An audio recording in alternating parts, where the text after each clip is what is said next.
नमस्कार। DD news पर आप देखना शुरू कर चुके हैं हमारा ये विशेष समाचार का बुलेटिन। और ये जो समाचार का बुलेटिन है इसमें हम खास तौर पर आपको दिखाएंगे कि क्या कुछ देश और दुनिया में हो रहा है, और इसके साथ ही कि जो बांग्लादेश की प्रधानमंत्री भारत यात्रा पर हैं तो इस दौरान क्या कुछ होने जा रहा है। लेकिन सबसे पहले देख लेते हैं इस समय की हेडलाइंस। प्रधानमंत्री नरेंद्र मोदी और बांग्लादेश की पीएम शेख हसीना के बीच नई दिल्ली में हुई द्विपक्षीय वार्ता। दोनों देशों के बीच कई अहम समझौते होने की उम्मीद।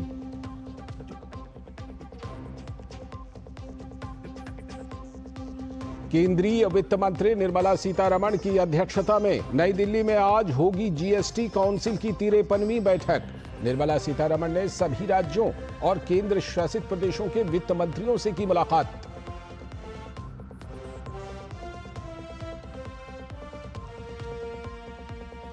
दिल्ली में जारी है जल संकट। भाजपा के कार्यकर्ताओं ने दिल्ली जल बोर्ड कार्यालय के बाहर किया विरोध प्रदर्शन।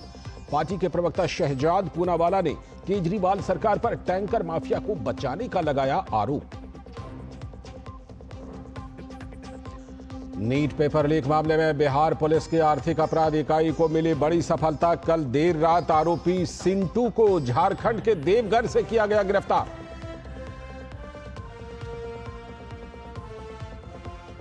खेल की खबरों में टी20 विश्व कप में आज भारत और बांग्लादेश के बीच होगी भिड़ंत। जीत के साथ टीम इंडिया की सेमीफाइनल में जगह बनाने पर होगी नजर। तो वहीं एक अन्य मुकाबले में वेस्टइंडीज ने अमेरिका को दी 9 विकेट से करारी शिकस्त।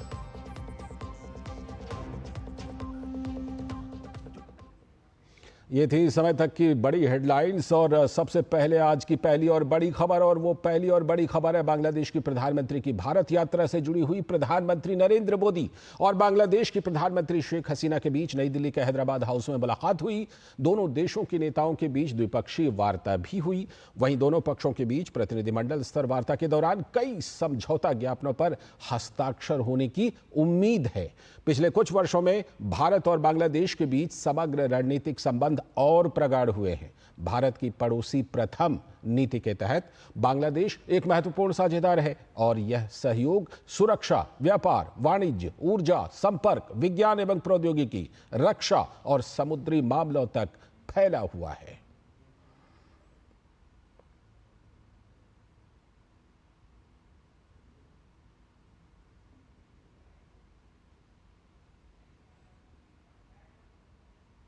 तो बांग्लादेश की प्रधानमंत्री शेख हसीना भारत के 2 दिवसीय दौरे पर हैं। शेख हसीना का आज राष्ट्रपति भवन के प्रांगण में औपचारिक रूप से स्वागत किया गया। प्रधानमंत्री नरेंद्र मोदी ने उनका स्वागत किया। इसके साथ ही बांग्लादेश की पीएम शेख हसीना को गार्ड ऑफ ऑनर भी दिया गया।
और बांग्लादेश की प्रधानमंत्री शेख हसीना ने अपने भारत दौरे के दौरान राजघाट जाकर राष्ट्रपिता महात्मा गांधी को श्रद्धांजलि दी।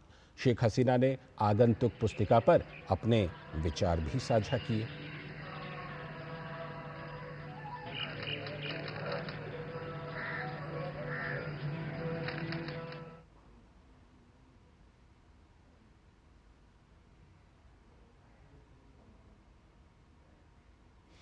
और अब हम आपको बताते हैं द्विपक्षीय संबंधों का इतिहास। एक नजर डालते हैं भारत और बांग्लादेश के बीच 10 वर्षों में मजबूत हुए संबंधों पर। तो भारत और बांग्लादेश के संबंधों में वर्ष 2014 में विभिन्न समझौतों पर हस्ताक्षर हुए थे। ये बड़े समझौते थे। वर्ष 2015 की बात कीजिए, भूमि सीमा समझौता जो कई दशकों से लंबित था, वो समझौता हो गया। वर्ष 2015 में ही बांग्लादेश के लिए 2 अरब अमेरिकी डॉलर की ऋण सहायता भारत ने उपलब्ध कराई। वर्ष 2017 में बांग्लादेश के लिए 4.5 अरब अमेरिकी डॉलर की सहायता भारत ने उपलब्ध कराई। और वर्ष 2019 में बांग्लादेश से त्रिपुरा तक एलपीजी आपूर्ति परियोजना का उद्घाटन किया गया। वहीं वर्ष 2021 में बांग्लादेश को कोविड वैक्सीन की आपूर्ति की गई, वैक्सीन मैत्री के तहत। वर्ष 2022 में बांग्लादेश को 20 ब्रॉडगेज डीजल इंजन सौंपे गए भारत के द्वारा। वर्ष 2023 में यानी पिछले साल भारत बांग्लादेश मैत्री पाइपलाइन का उद्घाटन किया गया। तो ये दोनों देशों के पिछले 1 दशक का ही जो समझौतों का और 2 रिश्तों का इतिहास रहा है, मजबूत रिश्तों का इतिहास, वो आप देख रहे हैं। तो दोनों देशों के बीच जो समझौते होंगे उसके बारे में हम आपको बताएंगे। फिलहाल कुछ और बड़ी खबरों पर नजर डाल लेते हैं। केंद्रीय वित्त मंत्री निर्मला सीतारमण की अध्यक्षता में आज वस्तु और सेवा कर यानी कि जीएसटी परिषद की 53वीं बैठक होने वाली है। नई दिल्ली में आयोजित होने वाली इस बैठक में केंद्रीय वित्त राज्य मंत्री पंकज चौधरी और राज्यों के वित्त मंत्री भी शामिल हो रहे हैं। बैठक में कई अहम मुद्दों पर विचार विमर्श हो सकता है और ये सीधे आप देख रहे हैं दोनों देशों के बीच समझौते।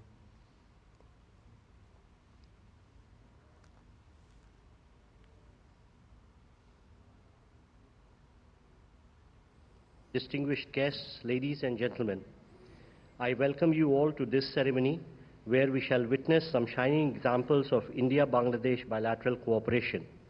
These are by way of exchange of memorandums of understanding and vision documents, followed by a press statement by the 2 leaders. First, we have an exchange of document for shared vision for India-Bangladesh digital partnership. The exchange will be done on the Bangladesh side by Mr. Masood bin Momen, Foreign Secretary of Bangladesh, and on the Indian side by Shri Vinay Quatra, Foreign Secretary of India. Sir.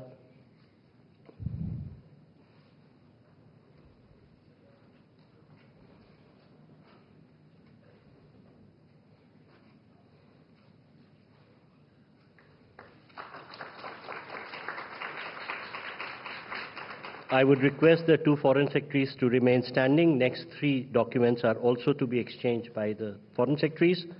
The next document is the document on shared vision for India-Bangladesh Green Partnership.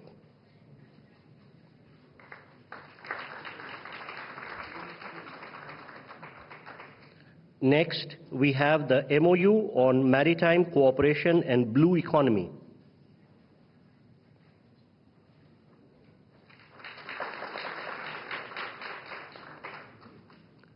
Then we have a renewal of MOU for cooperation in health and medicine.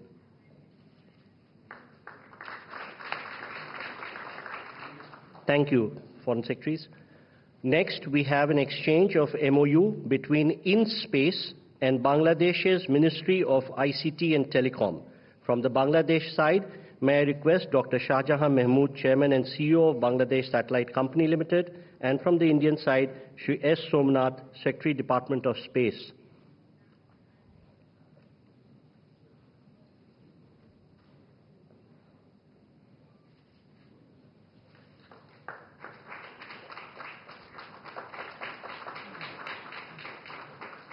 Thank you, sir. Next, we have the exchange of MOU between Ministry of Railways, Government of India, and the Ministry of Railway, Government of Bangladesh for railway connectivity. From the Bangladesh side, the exchange will be done by Dr. Mohammad Humayun Kabir, Secretary, Ministry of Railway, and from the Indian side, Ms. Jaya Sinha, Chairperson, Railway Board.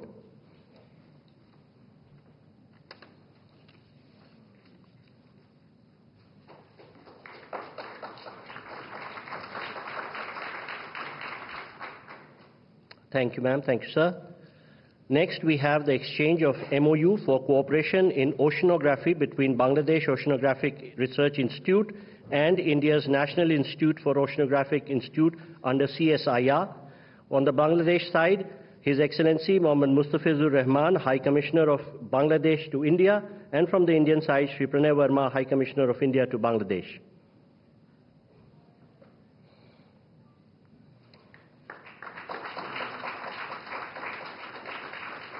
I would request the two High Commissioners to retain their space because we have two more MOUs. The next one is a renewal of MOU between NDMA and Ministry of Disaster Management and Relief for cooperation in the field of disaster management, resilience and mitigation.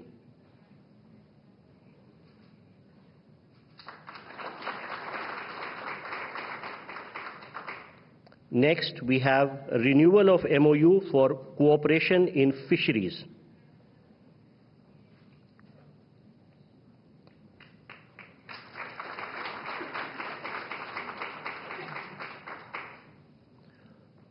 The last document today is exchange of MOU between DSSC Wellington and DSCSC Mirpur for cooperation concerning military education in the field of strategic operation studies. On the Bangladesh side, Lieutenant General Mizurur Rahman Shamim, Principal Staff Officer, Armed Forces Division, and from the Indian side, Shri Pranay Verma, High Commissioner of India to Bangladesh.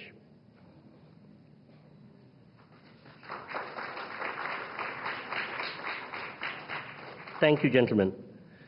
Ladies and gentlemen, this concludes the exchange ceremony. I now request the spokesperson of Ministry of External Affairs to conduct the remaining of the proceedings.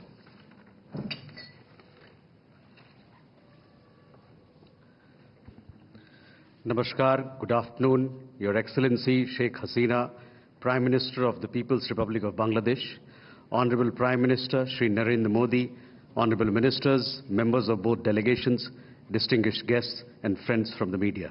We will now have the press statements. May I request Honorable Prime Minister Shri Narendra Modi to give his remarks to the media. Sir. Your Excellency, प्रधानमंत्री शेख हसीना, दोनों देशों के delegates, media के हमारे साथी, नमस्कार। मैं प्रधानमंत्री शेख हसीना जी का और उनके प्रतिनिधिमंडल का हार्दिक स्वागत करता हूं। वैसे तो पिछले लगभग 1 वर्ष में हम 10 बार मिले हैं, लेकिन आज की मुलाकात विशेष है क्योंकि हमारी सरकार के तीसरे कार्यकाल में प्रधानमंत्री शेख हसीना जी हमारी पहली स्टेट गेस्ट है। फ्रेंड्स, बांग्लादेश हमारी neighbourhood first policy, act east policy, vision Sagar और इंडो पैसिफिक विजन के संगम पर स्थित है। पिछले 1 ही वर्ष में हमने साथ मिलकर लोक कल्याण के अनेक महत्वपूर्ण प्रोजेक्ट्स को पूरा किया है। अखौड़ा अगरतला के बीच भारत बांग्लादेश का 6ठा क्रॉस बॉर्डर रेल लिंक शुरू हो गया है। खुलना मोंगला पोर्ट द्वारा भारत के उत्तर पूर्वी राज्यों के लिए कार्गो सुविधा शुरू की गई है। मोंगला पोर्ट को पहली बार रेल से जोड़ा गया है। 1320 मेगावाट मैत्री थर्मल पावर प्लांट के दोनों यूनिट्स ने बिजली उत्पादन शुरू कर दिया है। दोनों देशों के बीच भारतीय रुपये में ट्रेड की शुरुआत हुई है। भारत बांग्लादेश के बीच गंगा नदी पर दुनिया की सबसे लंबी रिवर क्रूज को सफलतापूर्वक पूरा किया गया है। भारत बांग्लादेश के बीच पहली क्रॉस बॉर्डर फ्रेंडशिप पाइपलाइन पूरी की गई है। भारतीय ग्रिड से होते हुए नेपाल से बांग्लादेश तक बिजली निर्यात ऊर्जा क्षेत्र में सब रीजनल सहयोग का पहला उदाहरण बना है। एक ही वर्ष में इतने सारे एरियाज में इतने बड़े इनिशिएटिव्स को जमीन पर उतारना हमारे संबंधों के स्पीड और स्केल को दर्शाता है। फ्रेंड्स, आज हमने नए क्षेत्रों में सहयोग के लिए फ्यूचरिस्टिक विजन तैयार किया है।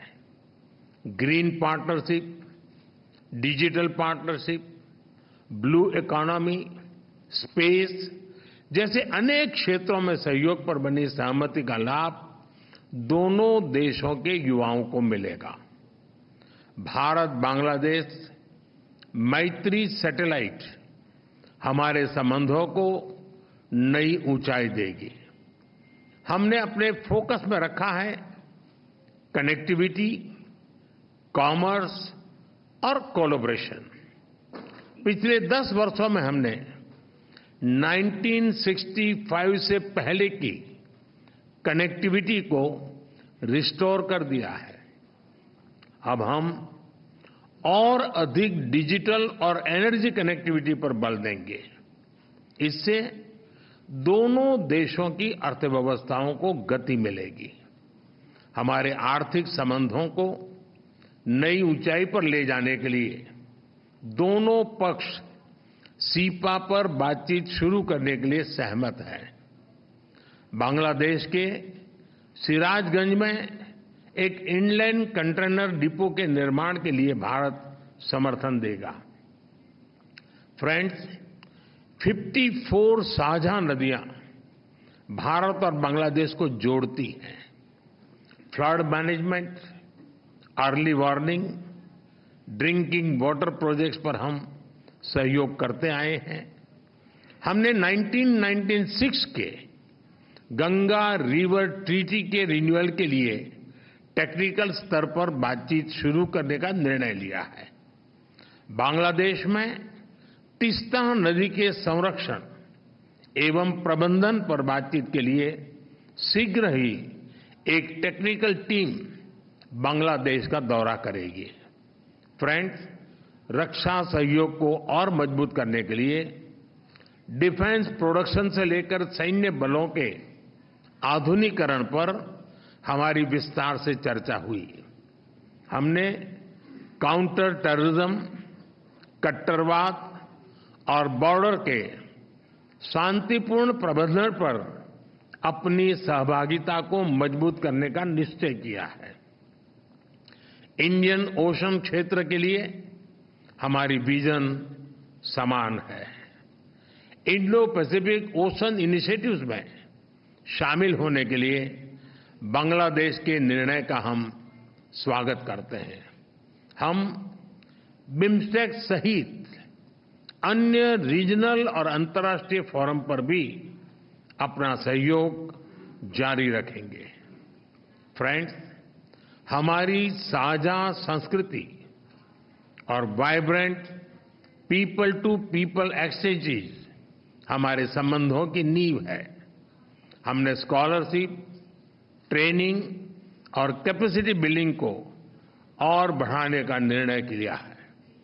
मेडिकल ट्रीटमेंट के लिए बांग्लादेश से भारत आने वाले लोगों के लिए भारत ई मेडिकल वीजा सुविधा शुरू करेगा। बांग्लादेश के उत्तर पश्चिम क्षेत्र के लोगों की सुविधा के लिए हमने रंगपुर में एक नया असिस्टेंट हाई कमीशन खोलने का निर्णय लिया है।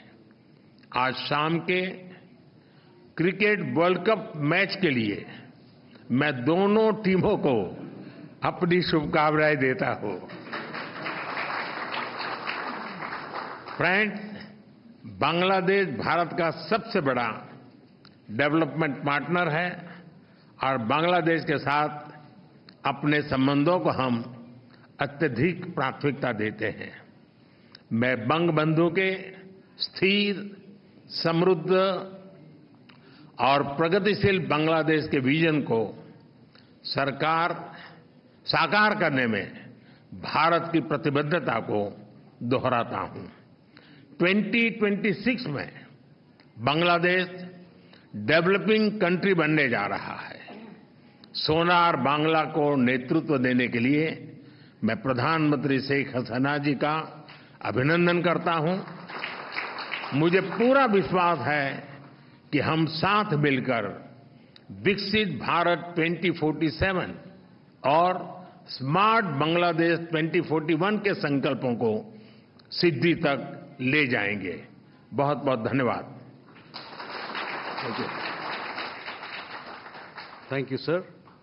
May I now request Her Excellency Sheikh Hasina, Prime Minister of the People's Republic of Bangladesh, to give her remarks to the media. বিসমিল্লাহির রহমানির রহিম। ভারতের মাননীয় প্রধানমন্ত্রী শ্রী নরেন্দ্র মোদী, উপস্থিত মাননীয় মন্ত্রীগণ, মাননীয় উপদেষ্টাগণ এবং গণমাধ্যমের বন্ধুরা, ভদ্রমহিলা মহোদয়গণ, আসসালামু আলাইকুম, নমস্কার, শুভ অপরাহ্ন। নয়াদিল্লিতে আমার রাষ্ট্রীয় সফরে আমন্ত্রণ জানানোর জন্য আমি ভারতের to Prime Minister Shri Narendra Modi for inviting me to undertake the state visit to New Delhi. 2024 সালের জানুয়ারি মাসে দাদুর This is my first bilateral visit to any country after Bangladesh's 12th parliamentary elections and the formation of our new government in January 2024. I thank the Government of India for extending warm hospitality to me and my delegation. ধন্যবাদ জানাচ্ছি। ভদ্রমহিলা মহোদয়গণ, Ladies and gentlemen, Bharat বাংলাদেশের India is our major neighbor, বিশ্বস্ত trusted বন্ধু friend and এবং regional আন্তরিক partner. অংশীদার। Bangladesh 1971 সালে greatly values our relations with India, which were born during our war of যেভাবে liberation সহযোগিতা করেছিল in এবং সেই থেকে আমাদের মধ্যে যে বন্ধুত্ব 1971. সৃষ্টি হয়েছে তা অটুট রয়েছে। এবং আমি মনে করি যে একটি মাত্র কারণেই আমাদের দুই দেশের বন্ধুত্ব অত্যন্ত গুরুত্ব বহন করে। আমি আমাদের I recall with gratitude the contribution of the government and the people of India to Bangladesh's independence. তাদের প্রতি আমার শ্রদ্ধা জানাচ্ছি, আর সেই সাথে সাথে আমি ভারতের I pay জনগণ deep এবং homage সরকারের প্রতি to the brave কৃতজ্ঞতা fallen জানাচ্ছি। heroes of India who sacrificed their lives during our ভারতের war of liberation সেই সব in বীর যারা 71 সালে 1971. বাংলাদেশের মুক্তিযোদ্ধাদের সাথে একই সাথে রক্ত ঢেলে দিয়ে আমাদের বিজয়কে ত্বরান্বিত করেছিল, তাদের কথা আমরা চিরদিন শ্রদ্ধার সাথে স্মরণ করি। এবং আমাদের এই বিগত বছরগুলিতে দুই দেশের In recent years, both sides have sustained high-level engagements, including at the highest level. দৃঢ় হয়নি, আর্থসামাজিক উন্নয়নেও যে সহযোগিতা একে অপরের সঙ্গে আমাদের হয়েছে, সেটাও আমি মনে করি যে ভারতের মতো একটা বিশাল দেশ, বিরাট অর্থনীতির দেশ, তাদের সহযোগিতা পাওয়াটা এটা আমাদের জন্য অত্যন্ত গুরুত্বপূর্ণ। এবং এই বন্ধুত্বপূর্ণ সম্পর্কের জন্যই আজকে আমরা অনেক উন্নতি করতে সক্ষম হয়েছি। বরং আমি মনে করি যে সারা বিশ্বে The Honorable President and Honorable Prime Minister of India বিভিন্ন জায়গায় যুদ্ধ visited Bangladesh in আমাদের 2021 মহাদেশে আমরা একটা to attend বন্ধুত্বপূর্ণ the celebration of the birth centenary of Bangladesh, father of the nation, Bangabandhu Sheikh Mujibur Rahman, the 50-year celebration of our independence, and the establishment of our two countries' diplomatic ties. প্রধানমন্ত্রী 2021 সালে বাংলাদেশের জাতির পিতা বঙ্গবন্ধু শেখ মুজিবুর রহমানের জন্ম শতবার্ষিকী এবং বাংলাদেশের স্বাধীনতার সুবর্ণ জয়ন্তীতে তারা যোগদান করেছিলেন। আমি তাদের উভয়কে আন্তরিক কৃতজ্ঞতা জানাই। My last bilateral visit COVID-19 সেই to সময় India একটা in অতিমারি, ওই September সময় আমরা এই 2022. অনুষ্ঠানটা যখন করি তখন অত্যন্ত সাহসী ভূমিকা নিয়েছিলেন এবং তারা এসে আমাদের অনুষ্ঠানকে আমি মনে করব মহিমান্বিত করেছিলেন। আমি 2022 সালের সেপ্টেম্বর মাসে দ্বিপাক্ষিক রাষ্ট্রীয় সফরে ভারত এসেছিলাম। পরবর্তীকালে Later, I attended the G20 summit held under the presidency of India in September 2023 in New Delhi as the leader of guest country Bangladesh, the only country from South Asia. I thank the Honorable Prime Minister of India for inviting me to the G20 summit. I am now visiting New Delhi for an unprecedented second time in the same month, June 2024. Earlier, on June 9, I attended with other world leaders the swearing-in ceremony of Prime Minister Modi and his new cabinet. These are testaments to our two countries' close engagement. Prime Minister Narendra Modi তিনি ক্ষমতায় এসেছেন তাকে আমার আন্তরিক অভিনন্দন জানাই। My heartfelt congratulations to Honorable Prime Minister for his historic third time as the Prime Minister. এই ঘনিষ্ঠতা এবং বন্ধুত্ব এভাবেই গড়ে উঠেছে। আজকে আমরা Today, our two sides had very productive meetings where we discussed politics and security, trade and connectivity, the sharing of water from common rivers, power and energy, and regional and multilateral cooperation, among other issues of mutual interest. ইতিমধ্যে prime minister Narendra মোদীজি এই কথাগুলি সব আপনাদের সামনে বলেছে, আমি আর পুনরাবৃত্তি করতে চাই না। Already Honorable Prime Minister Narendra Modi has spoken all these words to you. নতুন সরকার, আমাদেরও বলতে গেলে নতুন সরকার, যদিও আমরা প্রায় 5 মাস অতিক্রম করেছি, we are having new governments in both our countries. Nabajatra শুরু হয়েছে উন্নয়নের পথে, বন্ধুত্বের পথে, সেটাই আমি বলতে চাই। বাংলাদেশ আমাদের রূপকল্প আমরা এবার ঘোষণা দিয়েছি। We agreed to collaborate with each other for the betterment of our people and countries. আমরা smart Bangladesh As Dhaka and Delhi have started new journeys, we charted the future course of action to ensure a smart Bangladesh by following Vision 2041 and Viksit Bharat by 2047. আমাদের দুই দেশের বন্ধুত্বপূর্ণ সম্পর্ক রেখে আমাদের কর্মপদ্ধতি নির্দিষ্ট করে আমরা যদি এগিয়ে যাই, অবশ্যই এই সুনির্দিষ্ট লক্ষ্য আমরা অর্জন করতে সক্ষম হব। আজ আমরা নতুন কয়েকটি সমঝোতা MOUs, renewed several of them and made announcements for future collaboration. যৌথ কার্যক্রম আমরা ঘোষণা করেছি। Both countries endorsed the vision statement to guide us toward a peaceful and prosperous future.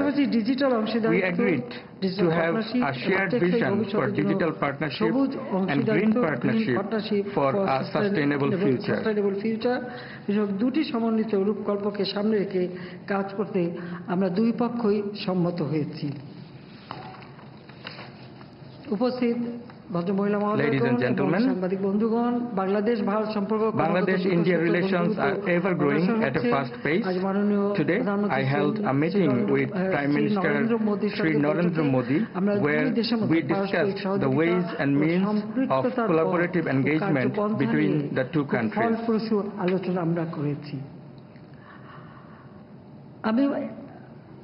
Prime minister Narendra মোদীকে দাওয়াত দিচ্ছি বাংলাদেশে আসার জন্য। I am inviting Honorable Prime Minister Shri Narendra Modi to visit Bangladesh.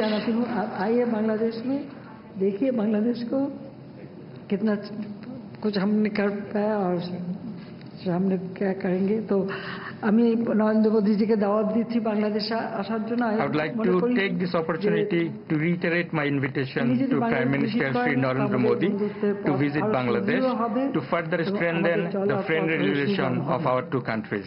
আমি আবারও আন্তরিক ধন্যবাদ জানাই। I extend my sincere thanks once again that in future our two countries will work together, and when Honorable Prime Minister Shri Narendra Modi will visit to Bangladesh, we will take our relations to further heights. Extending my heartfelt thanks to all of you. Today we had a wonderful and fruitful discussion, and in future we will be able to change the future of our peoples and make prosperous and development nation. I thank you all. Joy Bangla, Joy Bangabandhu. May Bangladesh live forever. Long live Bangladesh-India friendship. Thank you, Madam. With this, we conclude the press statements. Ladies and gentlemen, please be seated as the dignitaries exit the room.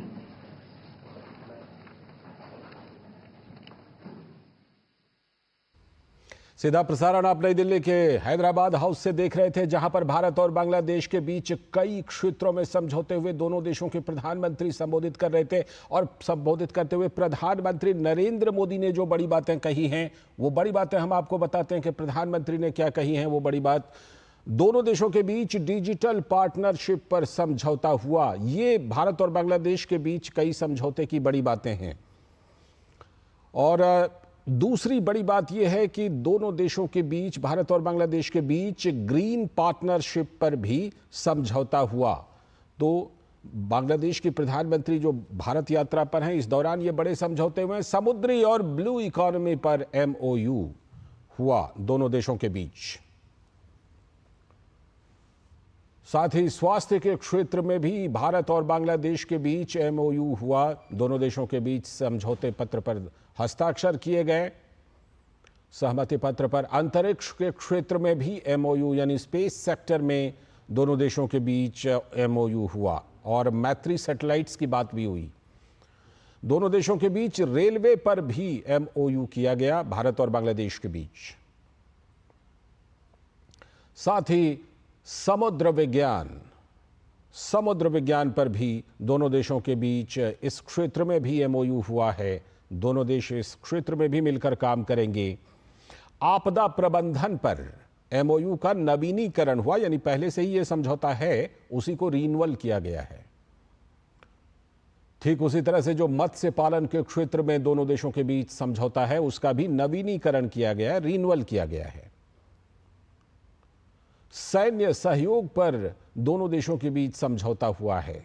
तो ये बड़े समझौते जो दोनों देशों के बीच हुए हैं, जिस पर कि हस्ताक्षर किए गए हैं और दस्तावेजों के आदान प्रदान किए गए हैं अब से थोड़ी देर पहले नई दिल्ली के हैदराबाद हाउस में।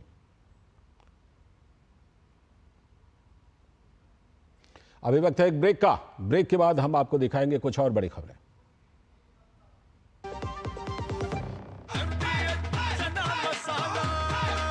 अब छोलिया हो या लोबिया, सफेद चने या काले चने, सब कुछ मजेदार बने। डॉक्टर ऑर्थो ऑयल के रेगुलर मसाज से जॉइंट हेल्थी रहते हैं। और अगर प्रॉब्लम बहुत पुरानी है तो डॉक्टर ऑर्थो कैप्सूल्स साथ लेना ना भूलें। अब दर्द भी घुटने टेकेगा। 3 महीने में पैसे डबल। वाह, फास्ट और हाई रिटर्न्स भी। क्या स्कीम है? कल तो नहीं थी यहाँ। और कल होगा भी नहीं। तूने कभी 5 ओवर में डबल सेंचुरी मारी है? ऐसे स्कीम के बहकावे में आके हम धोखा खा सकते हैं। और RBI कहता है अपना पैसा सुरक्षित रखो और समझदारी से निवेश करो। अगर ज्यादा रिटर्न के पीछे भागोगे तो रिस्क भी उतना ही उठाओगे। और फास्ट रिटर्न से बच के। और फास्ट बॉलिंग से भी। RBI कहता है जानकार बनिए, सतर्क रहिए। Here gravity and physics don't call for shots and sound travels slower than you. This is a different kind of place. That's why we're looking for different kind of people. For whom excellence is not a job, but a way of being, be it in the sky or on the ground. We are looking for an invincible team of invincible people. People who are a cut above.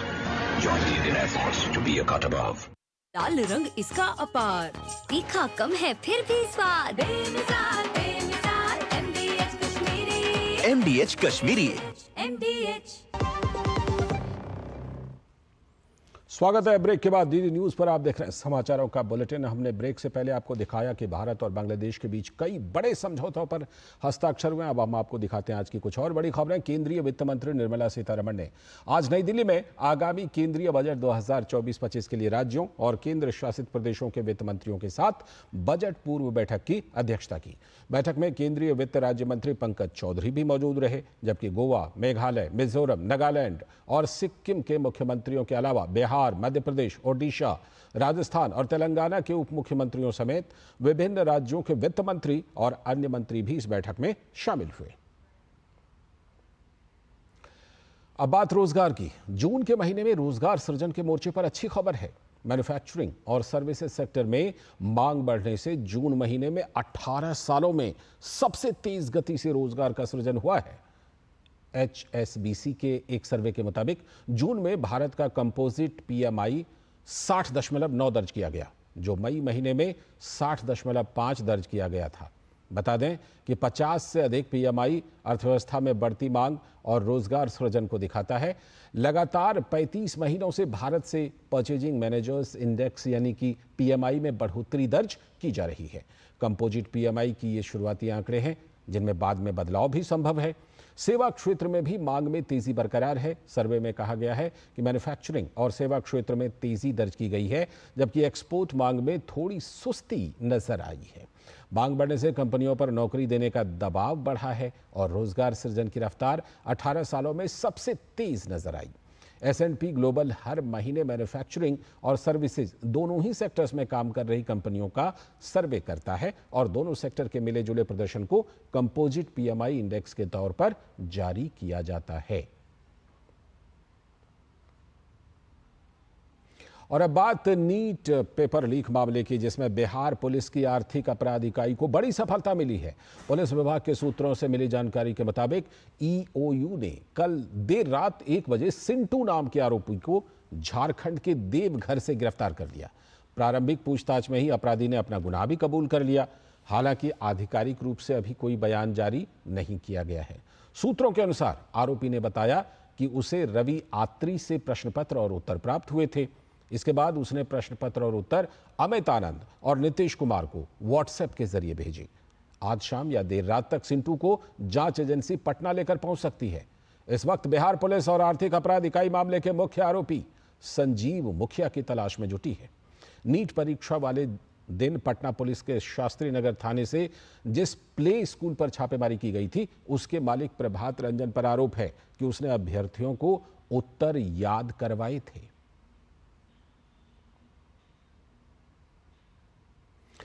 अब बात दिल्ली के जल संकट की। राजधानी दिल्ली में जल संकट की समस्या लगातार बनी हुई है। दिल्ली के कई इलाकों में टैंकरों के जरिए लोगों को पानी की आपूर्ति की जा रही है।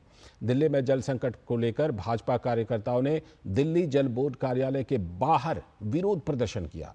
पुलिस ने प्रदर्शनकारियों को तितर-बितर करने के लिए पानी की बौछारें की।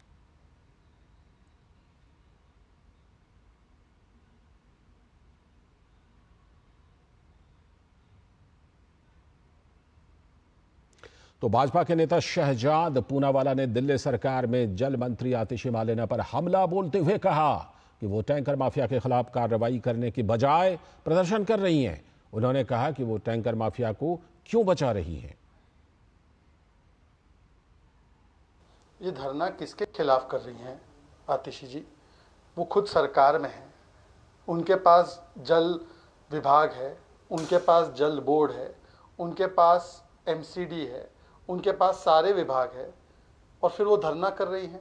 और अब तो उनके ही साथी कांग्रेस पार्टी इंडिया अलायंस में अभी भी साथ में, वो भी बता रहे हैं कि हरियाणा तो पर्याप्त पानी भेज रहा है, उल्टा हरियाणा तो जितना पानी अपेक्षित है उससे ज़्यादा भेज रहा है, और ये सुप्रीम कोर्ट ने भी माना है। पर सुप्रीम कोर्ट ने ये बताया, उनको चेतावनी भी दी कि वाटर टैंकर माफिया के खिलाफ कार्रवाई कीजिए। उस पर कुछ नहीं करना है, वाटर टैंकर माफिया को संरक्षित रखना है, इसलिए धरने पर बैठकर ड्रामेबाजी करनी है। दिल्ली की जनता को गली गली मोहल्ले मोहल्ले शराब तो पहुंचा दी, परंतु आज पानी नहीं पहुंच पा रहा, क्योंकि हर वाटर टैंकर पर इनका कमीशन फिक्स्ड है। बुलेटिन में अभी वक्त है एक ब्रेक का। ब्रेक के बाद देखेंगे आज की कुछ और बड़ी खबरें। MDH का किचन किंग किचन में हो तो हम सब कुछ बना सकते हैं। बैंगन का भरता, आलू गोभी, भिंडी मसाला और भी बहुत कुछ। MDH। सोना सिर्फ गहना नहीं होता, कभी पुश्तैनी पहचान तो कभी प्यारी सी याद होती है। लाइफ में आगे बढ़ने के लिए उसी सोने से गोल्ड लोन लेने का फैसला समझदारी का होता है। मुथूट फाइनेंस ये बात समझते हैं, इसीलिए वो ईमानदारी, सच्चाई और आपके विश्वास को सबसे बढ़कर मानते हैं। मुथूट फाइनेंस, सदियों का भरोसा हमेशा के लिए। तो गोल्ड लोन के लिए कॉल करें 1-800-313-1212। योग व्यक्ति, परिवार, समाज, देश, विश्व और संपूर्ण मानवता को जोड़ता है। देश देश का पथदर्शन, अंतर मन का नवसर्जन, विश्व एक परिवार ने योग को किया है बंधन। जन जन के जीवन का हिस्सा है योग। 21 जून 2024 को है 10वां अंतर्राष्ट्रीय योग दिवस। इस बार योग दिवस की थीम है स्वयं और समाज के लिए योग। आइए हर गांव, हर शहर में योग उत्सव मनाएं। इस वैश्विक अभियान को सफल बनाएं। स्वागत है। ब्रेक के बाद देखते हैं कुछ और बड़ी खबरें। तमिलनाडु के कल्लाकुरुची जिले में जहरीली शराब पीने से मारे जाने वालों का आंकड़ा बढ़ता ही जा रहा है। इसमें अब तक 53 लोगों की मौत हो गई है। 141 लोग अस्पताल में भर्ती हैं। घटना के बाद से राज्य की स्टालिन सरकार की मुश्किलें काफी बढ़ गई हैं। विपक्षी दल मुख्यमंत्री स्टालिन से इस्तीफे की मांग कर रहे हैं। इसी क्रम में तमिलनाडु के त्रिची में आज भाजपा कार्यकर्ताओं ने जमकर प्रदर्शन किया। दरअसल यह प्रदर्शन अवैध शराब के उत्पादन और बिक्री को रोकने में असमर्थ रही सत्तारूढ़ डीएमके सरकार के खिलाफ किया गया। तो वहीं कल्लाकुरुची शराब त्रासदी पर एआईएडीएमके विधायकों ने भी तमिलनाडु विधानसभा परिसर में नारेबाजी की और विरोध प्रदर्शन किया। एआईएडीएमके ने प्रश्नकाल के दौरान शराब त्रासदी पर चर्चा की मांग की। स्पीकर ने अनुरोध ठुकरा दिया और कहा कि वो शून्यकाल के दौरान समय देंगे। इसके बाद एआईएडीएमके ने विधानसभा से वॉकआउट कर दिया। बात पेपर लीक की, जिसे रोकने के लिए केंद्र सरकार ने लोक परीक्षा कानून 2024 लागू कर दिया है। इस साल फरवरी में यह कानून पारित हुआ था।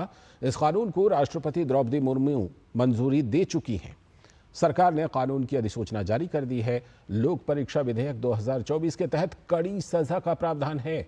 इस कानून के लागू होने के बाद पेपर लीक के दोषियों को 3 साल से लेकर 10 साल तक की सजा और 10 लाख रुपए से लेकर 1 करोड़ रुपए तक के जुर्माने का प्रावधान है। इस कानून के दायरे में यूपीएससी, एसएससी, रेलवे, बैंकिंग भर्ती परीक्षाएं और एनटीए की तरफ से आयोजित होने वाली सभी परीक्षाएं आएंगी। अगर कोई संस्था पेपर लीक में शामिल है तो उसकी संपत्ति नष्ट करने और परीक्षा का पूरा खर्च उसी संस्थान से वसूलने का नियम है। इस कानून के तहत आरोपी को जमानत का प्रावधान भी नहीं है। डीएसपी या असिस्टेंट कमिश्नर से छोटे पद पर काबिज कोई भी अधिकारी इस कानून के तहत जांच नहीं कर सकता। इस बीच उत्तर प्रदेश में भर्ती परीक्षाओं में पेपर लीक की घटनाओं पर लगाम लगाने के लिए योगी आदित्यनाथ की सरकार ने फुल प्रूफ प्लान बनाते हुए नई नीति जारी कर दी है। आइए देखते हैं कि क्या है खास यूपी की सरकार की इस रिपोर्ट में। उत्तर प्रदेश में भर्ती परीक्षाओं में पेपर लीक की घटनाओं पर लगाम लगाने के लिए योगी आदित्यनाथ की सरकार ने फुल प्रूफ प्लान बनाते हुए नई नीति जारी की है। नए आदेश के अनुसार 4 एजेंसियों के जिम्मे परीक्षा। यूपी में भर्ती परीक्षा 4 अलग अलग एजेंसियों की मदद से होगी। परीक्षार्थी को अपने गृह मंडल के बाहर परीक्षा देने जाना होगा। 4 लाख से अधिक परीक्षार्थी होने पर 2 चरणों में परीक्षा होगी। हर पाली में 2 या अधिक पेपर सेट जरूर होने चाहिए। प्रत्येक सेट के प्रश्न पत्र की छपाई अलग अलग एजेंसी के माध्यम से होगी। पीसीएस परीक्षा को एक ही पाली में कराने की छूट रहेगी। रिजल्ट बनाने में धांधली को रोकने के लिए आयोग और बोर्ड में ही ओएमआर शीट की स्कैनिंग कराई जाएगी। ओएमआर शीट के 3 सेट होंगे। मूल प्रति आयोग और बोर्ड के पास, दूसरी कॉपी कोषागार और तीसरी कॉपी अभ्यर्थी को दी जाएगी। इतना ही नहीं, पेपर लीक से बचने के लिए योगी सरकार ने प्रश्न पत्र में गोपनीय कोड का भी प्रयोग करने का प्लान बनाया है। प्रश्न पत्र के हर पन्ने पर सीक्रेट सिक्योरिटी साइन होगा, जैसे यूनिक बारकोड या क्यूआर कोड या फिर यूनिक सीरियल नंबर। इन कोड की मदद से जरूरत पर उसकी सीरीज के बारे में जानकारी प्राप्त की जा सकेगी। प्रिंटिंग प्रेस के चयन में भी गोपनीयता बरती जाएगी। वहीं प्रिंटिंग प्रेस की 24/7 सीसीटीवी कैमरों से निगरानी की जाएगी ताकि किसी भी तरह की गड़बड़ी ना हो सके। प्रिंटिंग प्रेस में आने जाने वाले हर शख्स की जांच की जाएगी। किसी भी बाहरी व्यक्ति को प्रेस में जाने की इजाजत नहीं होगी। प्रिंटिंग प्रेस में स्मार्टफोन और कैमरा ले जाना पूरी तरीके से बैन होगा। इतना ही नहीं, प्रिंटिंग प्रेस को 24/7 सर्विलेंस पर रखा जाएगा। इसके अलावा सीसीटीवी की रिकॉर्डिंग को 1 साल तक सुरक्षित रखा जाएगा। योगी सरकार ने सेंटर चुनने की जिम्मेदारी अब सीधे डीएम को सौंप दी है। डीएम की अध्यक्षता में कमेटी बनाकर सेंटर का सिलेक्शन होगा। मतलब सेंटर पर गड़बड़ी हुई तो फिर जिम्मेदारी डीएम की होगी। प्रश्न पत्र लाने व ले जाने के बक्से की टेम्पर प्रूफ मल्टीलेयर पैकेजिंग होगी। परीक्षा नियंत्रक द्वारा प्रश्न पत्र छापने वाली एजेंसी का नियमित निरीक्षण किया जाएगा। श्रेणी 1 राजकीय इंटर कॉलेज, डिग्री कॉलेज, राज्य और केंद्र के विश्वविद्यालय, पॉलिटेक्निक, इंजीनियरिंग और मेडिकल कॉलेज। श्रेणी 2 अच्छी रेपुटेशन वाले स्कूल जहां छात्रों के लिए आवश्यक सुविधाएं उपलब्ध हों। योगी सरकार ने सेंटर सिलेक्शन की भी क्राइटेरिया तय कर दिया है। इसके अनुसार एग्जाम सेंटर को 3 साल परीक्षा करने का अनुभव होना जरूरी है। परीक्षा केंद्र पर सीसीटीवी चालू अवस्था में होना अनिवार्य है। परीक्षा शुरू होने से पहले परीक्षा के खत्म होने तक सीसीटीवी ऑन रहेगा। इसके लिए लाइट के साथ साथ जनरेटर की व्यवस्था भी की जाएगी। परीक्षा केंद्र के बिल्डिंग में बाउंड्री वॉल होना अनिवार्य होगा। काम को अलग अलग बांटा गया है ताकि पेपर माफिया कहीं भी सेटिंग का खेल ना खेल सके। Bureau report, DD news. अब बात हज यात्रियों की। केंद्रीय स्वास्थ्य मंत्रालय की ओर से हज यात्रियों के लिए चिकित्सा देखभाल व्यवस्था दस्तावेज का अनावरण किया गया। दस्तावेज के जारी होने से सऊदी अरब में भारतीय हज यात्रियों के लिए व्यापक स्वास्थ्य सेवा योजना को संस्थागत रूप दिया गया है, जिसमें कई हितधारकों को शामिल किया गया है। केंद्रीय स्वास्थ्य सचिव के मुताबिक यह दस्तावेज स्वास्थ्य सेवाओं की रूपरेखा प्रस्तुत करता है और बताता है कि हज यात्रियों को किस प्रकार इन सेवाओं का लाभ मिल सकता है। ओपीडी और गंभीर देखभाल उपचार वाले मरीजों की रियल टाइम चेकिंग संभव है। साथ ही ट्रैकिंग के लिए NIC पोर्टल विकसित किया गया। हज यात्रियों की चिकित्सा देखभाल के लिए 356 डॉक्टर और पैरामेडिक्स तैनात किए गए हैं। लगभग 2 लाख OPD आयोजित की गई। इस दस्तावेज में इस बात की भी जानकारी दी गई है कि इस साल लगभग 1,20,000 तीर्थयात्री हज यात्रा पर गए हैं। और बुलेटिन में अभी वक्त है एक ब्रेक का। ब्रेक के बाद देखेंगे कुछ और बड़ी खबरें। अब तक टेस्टी राजमा बनाना नहीं आया। बिना MDH राजमा मसाला के टेस्टी राजमा कैसे बनेगा? MDH राजमा मसाला। क्या स्वादिष्ट राजमा बनाए। घुटना, कंधा या कमर, चाहे जैसा हो दर्द, डॉक्टर ऑर्थो आपको देता है दर्द से पूरी आजादी। ये कोई टेम्पररी पेन किलर नहीं, आयुर्वेदिक औषधि है। स्वागत है ब्रेक के बाद। खबर उत्तर प्रदेश के लखनऊ में मुख्यमंत्री योगी आदित्यनाथ ने बिजली विभाग के अधिकारियों के साथ समीक्षा बैठक की, जहां सीएम योगी ने गर्मी को लेकर बिजली में कटौती और उसकी आपूर्ति पर अधिकारियों को निर्देश दिया। साथ ही साथ विद्युत उत्पादन वितरण पर भी चर्चा की।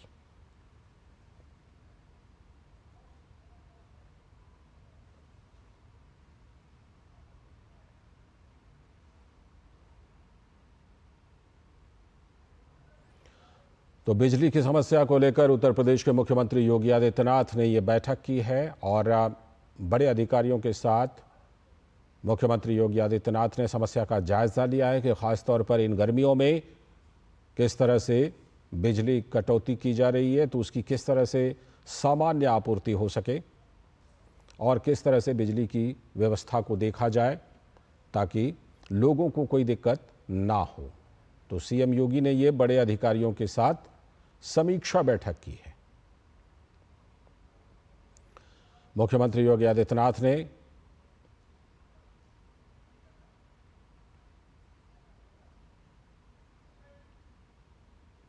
एक और बड़ी खबर उत्तर प्रदेश से। फिरोजाबाद में 2 दिन पहले चोरी के आरोप में जेल भेजे गए युवक की मौत को लेकर बवाल हो गया। लोगों ने पथराव कर कई वाहन क्षतिग्रस्त कर दिए, जबकि एक वाहन को आग के हवाले कर दिया। फिरोजाबाद SSP सौरभ दीक्षित ने बताया कि युवक की तबीयत बिगड़ने पर जेल के डॉक्टर को दिखाया गया, उसके बाद मेडिकल कॉलेज लाया गया और उपचार के दौरान युवक की मौत हो गई। घटना के बाद आक्रोशित लोगों ने सड़क पर जाम लगा दिया। पुलिस को कानून व्यवस्था बनाने के लिए हल्का बल प्रयोग भी करना पड़ा।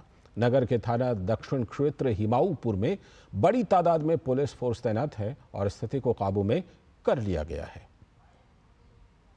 19 जून 2024 को एक व्यक्ति आकाश, जो कि थाना दक्षिण के रहने वाले हैं, इन पर थाना दक्षिण पर एक अभियोग पंजीकृत किया गया था। इनके पास से चोरी की एक पहिया गाड़ी मिली। विधिक कार्रवाई करते हुए थाना दक्षिण पुलिस द्वारा इनको न्यायिक अभिरक्षा में भेजा गया था। 20 तारीख की रात में इनकी जिला जो कारागार है वहाँ पे तबीयत बिगड़ गई। इलाज के दौरान इनकी मृत्यु हो जाने की सूचना पुलिस को प्राप्त हुई थी। जो पीड़ित पक्ष है उनके साथ में कई लोग एकत्रित हो रखे थे। उसमें से कुछ लोगों ने अराजकता फैलाने का प्रयास किया है, जिसमें तत्समय हल्का बल प्रयोग करते हुए पुलिस को कानून व्यवस्था, शांति व्यवस्था बनाने के दृष्टिगत हल्का बल प्रयोग करना पड़ा है। एक बार फिर से लौटते हैं आज की सबसे बड़ी खबर पर। भारत और बांग्लादेश के बीच जो समझौते हुए हैं उस पर बात करने के लिए बांग्लादेश में भारत की पूर्व राजनयिक वीना सीकरी जी हमारे साथ मौजूद हैं। बहुत बहुत स्वागत मैम आपका डीडी न्यूज पर। मैं समझौतों पर बाद में आऊंगा। सबसे पहले मोदी सरकार 3.0 यानी तीसरी बार लगातार बनने के बाद प्रधानमंत्री ने भी जिक्र किया कि पहली विदेशी मेहमान, और मैं जब पीएम शेख हसीना को सुन रहा था तो उन्होंने भी कहा कि जनवरी 2024 में जब वो सत्ता में लौटी हैं तो उसके बाद उनकी भी पहली विदेश यात्रा थी ये। तो ये अपने आप में दोनों प्रधानमंत्रियों के बीच गजब की केमिस्ट्री दिखी इस बार की यात्रा में।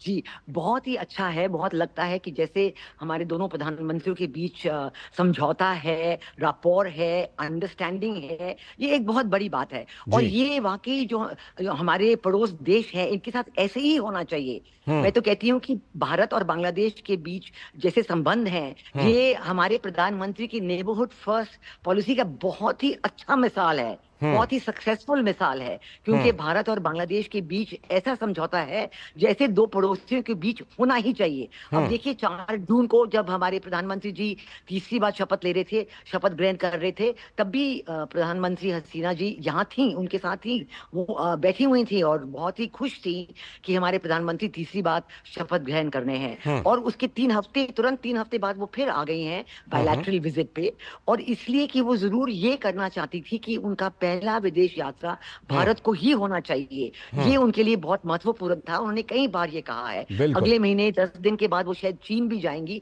लेकिन पहली जो उनकी यात्रा थी ऑफिशियल विजिट, वो भारत में करना चाहती थी। और ये एक बहुत अच्छा मिसाल है कि जैसा समझौता दोनों लीडरों के बीच है और उन्होंने बहुत सीरियस बातें की हैं। संबंधों का एक लंबा इतिहास रहा है मैडम, संबंधों का एक लंबा इतिहास रहा है। आप वहां पर रही भी हैं। प्रधानमंत्री ने उसको एक तरह से सम अप किया कि दोनों देशों के बीच कनेक्टिविटी, कॉमर्स और कोलैबोरेशन, ये जो है ये मंत्र हैं और दोनों देशों के बीच संबंधों के। उसी के तहत कई नए समझौते भी हुए और कुछ समझौतों का रिन्यूअल भी किया गया। इन समझौतों की कितनी अहमियत दोनों देशों के लिहाज से?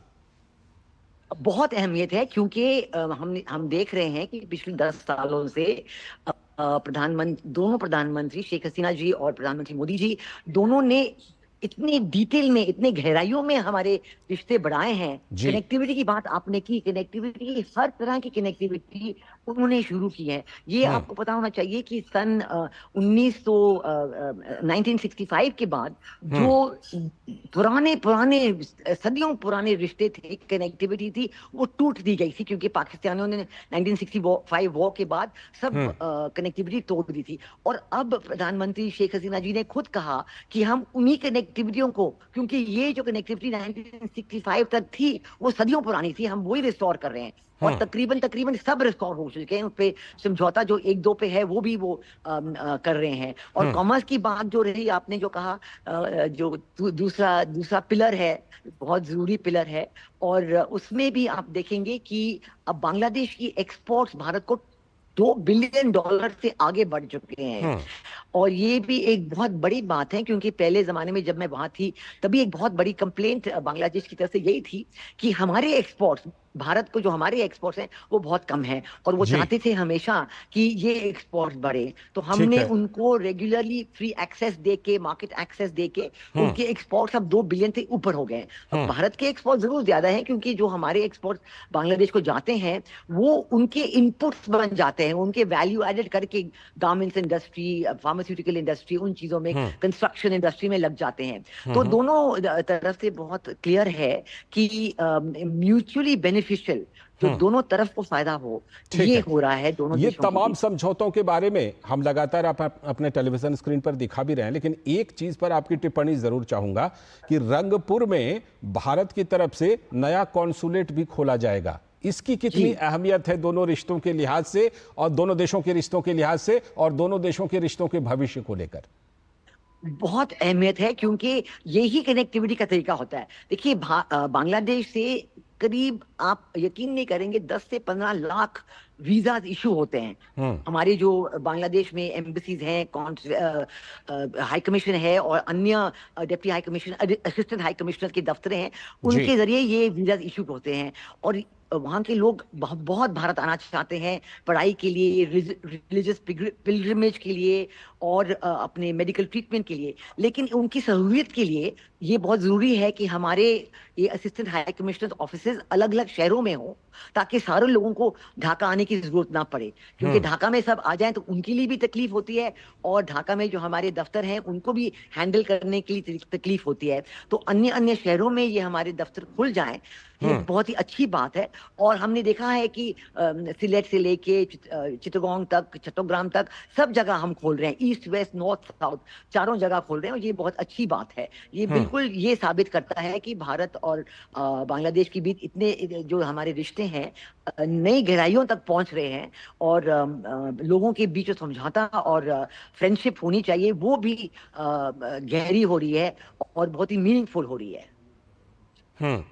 बिल्कुल, ये बातें तो हैं, और साथ में डिप्लोमेसी में कहते हैं ना कि एक जो जेस्चर है वो भी मैटर करता है। प्रधानमंत्री ने आज जो दोनों टीमों के बीच क्रिकेट मैच होने वाला है, तो दोनों टीमों को शुभकामनाएं दी प्रधानमंत्री मोदी ने। बहुत बहुत शुक्रिया मैडम जुड़ने के लिए और इस अहम खबर पर हमारे साथ चर्चा करने के लिए, हमारे दर्शकों को बताने के लिए। तो आज के इस समय के इस समाचार बुलेटिन में इतना ही, लेकिन तमाम जो देश और दुनिया की खबरें हैं वो लगातार डीडी न्यूज़ पर चलती रहेंगी। फिलहाल मुझे दीजिए अनुमति, नमस्कार।